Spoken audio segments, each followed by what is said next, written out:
Hello, everyone, and welcome back to Spurs 9501. Another miserable 3 points lost at 3 point lane for all the other teams. Reporting back from the Spurs Villa game today. It was, I don't even know where to start. We started off furiously. We started off with a lot of passion and a lot of desire to want to score some goals, but it was not happening for Spurs today.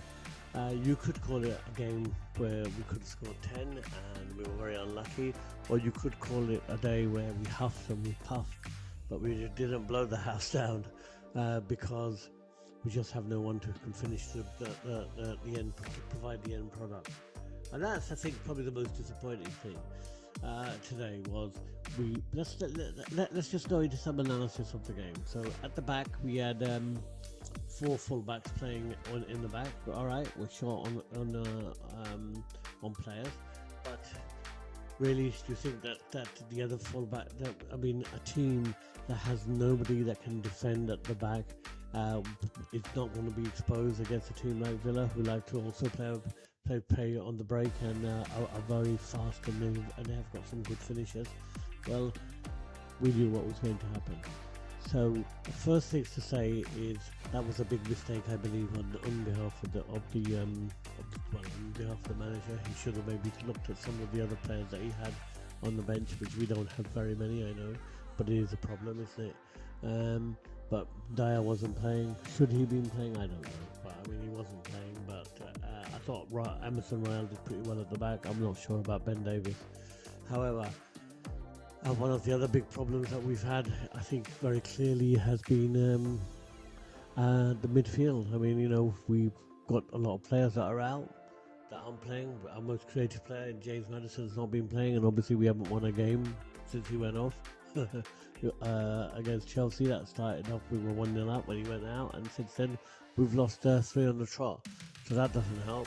We thought we'd got Bentancur back, but then he got chopped down with a silly challenge from Cash that should have been a red card. Of course, if we'd done that, we'd have got a red card. Why he wasn't given a red card for blatantly taking out a player and injuring him on purpose, I would never ever understand or know. And I think that is a travesty.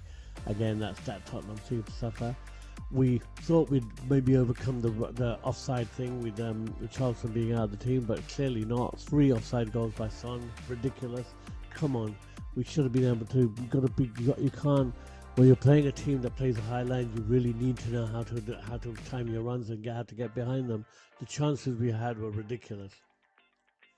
Villa didn't have that many chances, but they know how to take their chances, and both those goals were poor defending. And as Roy Keane said, back to the old Spursy ways, and that's what we saw with those 2 goals. Lo Celso lucky with a good deflection, lucky with that goal. I thought he played pretty well. Didn't look like anyone else was going to score. And I felt that Brennan Johnson, whilst he had a good game, his finishing was poor. He was 1-on-1 on the keeper. He just managed to toe poke it right against his leg, which wasn't very good. The follow-up, obviously offside. So,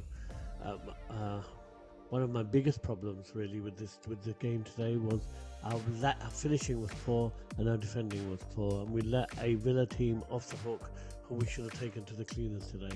Now Villa are going to be on a high, Tottenham are on a low. They go away to Bournemouth, we go away to Manchester City. So 3 games, 3 losses will soon turn to 4, and then after that will soon be turned into panic. Has Postecoglou's magic disappeared? Has it dissipated? Yes, of course it has, because new manager, new players, same old Spurs, same old Tottenham. We're back to the old Spursy ways, and that's who we are. That's what we'll always be. Bang your head against that brick wall, but you ain't going to be breaking it down, not until you get some decent players. I mean, the luck we've had with the injuries, what can I say? I mean, all teams will have injury problems, but this team had no depth. Never did have any depth. We have got nobody on the bench, and nobody that we can bring on, and nobody that can perform. So you get rid of a goal scorer like Kane, and then you bring nobody in to replace him on that level. You depend on Son and Richarlison, who obviously is injured and not very good anyway. What do you think is going to happen? So basically, this team needs some serious investment if it's going to achieve anything. But top 4 is out. Let's hope for a top 7 finish, and that's it. Me signing off. Thank you.